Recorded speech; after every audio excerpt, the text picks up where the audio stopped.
Hello, my friends. Welcome back to my channel. I hope you are all doing well. Today is one of a very rare few tack room talks that we're going to do. Tack room talks are coming from the tack room. I don't typically share much in my tack room because it's sort of my personal sanctuary, right? Like nobody needs to be in here for any reason other than me and Farm Hubby. But I wanted to talk about eggs. So those are all duck eggs. The turkeys have stopped laying. The chickens continue to lay, but those eggs I take out to the wildlife, as you know. The geese have long since stopped laying. They're done laying in late March, right? So they're done a long time ago. But I like to have duck eggs around for multiple purposes. I bake with them. So when I need to make brownies for holidays, family gatherings, I use duck eggs. When I need to bake birdie bread, that's a supplemental nutritional food for our parrots. I use duck eggs to make that. So I need to keep duck eggs around year round. The ducks do lay prolifically. They lay 250 to 280 eggs a year per duck. Now, during the hatching season, which is really from April through July, all of those eggs are dedicated to making baby birds. Either they're going to somebody who's going to hatch them themselves, or they're going into the incubator that they're sitting on top of right now to become baby birds. So my ability to access eggs for myself and my own use really are limited to August through about the end of November, when the ducks will stop laying. The ducks and the chickens do stop laying, but they lay for a much longer season than everybody else. And it's really, the timing is based on the amount of daylight that they receive. You can adjust that by adding artificial light to their coop. We don't do any of that. My belief is that when a bird's body tells them it's time to stop laying for the season, they should get that break and stop laying. So that means that I need to store eggs. And storing eggs has all of its own little fun quirks to it. You do not wash them. If you wash an egg, you are taking the bacterial bloom, which is good bacterial bloom, that is put on by the bird's body to protect that egg from external invaders. And if you wash it, that's why your eggs have to be refrigerated. If you do not wash your eggs, they do not have to be refrigerated. So you'll notice that my eggs are not washed.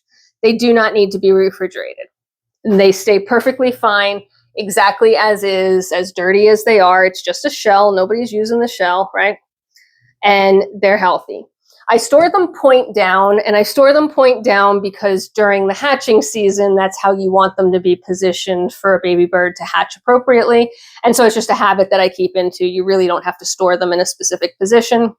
And these little trays that work for my incubator are perfect for storing.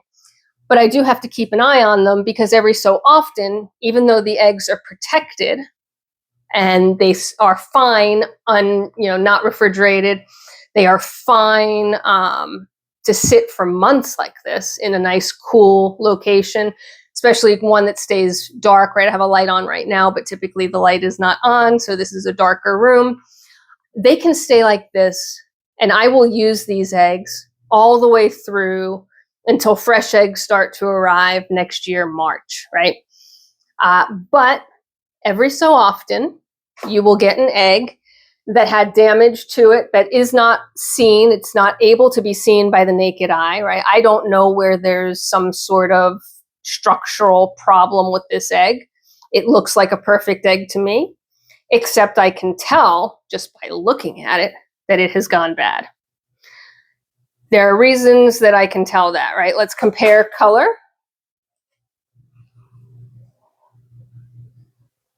Okay, the egg that has gone bad is definitely a different color.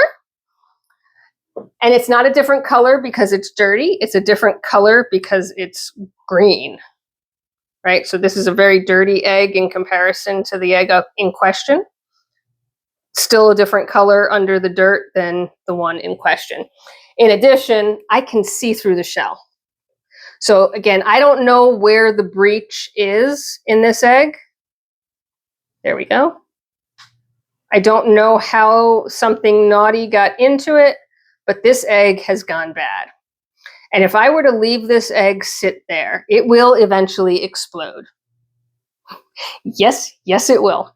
And that would create not just a mess, but a stench that you do not ever want to smell if you can avoid it. It is not just rotten egg smell. It is so sulfuric. It is so pervasive.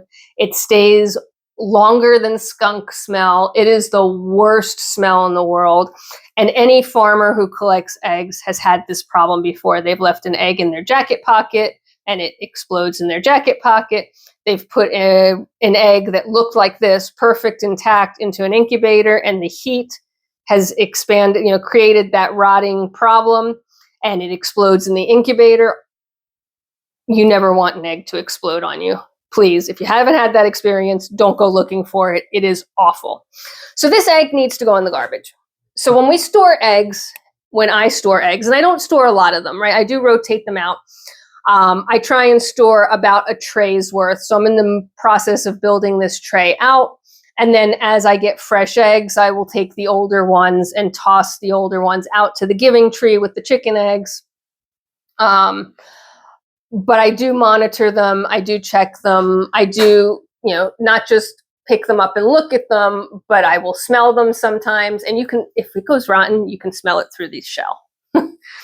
This one, thankfully, hasn't started to smell without it being close to my nose. So I've caught it at a point where it's not quite ready to explode, thankfully, but it is now set aside because it has got to go before it does explode. And that's my egg talk from the tack room. So we store eggs in the tack room. We do not wash the eggs. They can stay here for months and be perfectly fine. And as long as we check them to make sure we don't have any single problem children, everybody stays happy, healthy, and very edible all season long, all fall, all winter. I hope you are having a fabulous day wherever you are in this world. Take care of yourselves, take care of each other, and I will talk to you at the next one. Bye for now.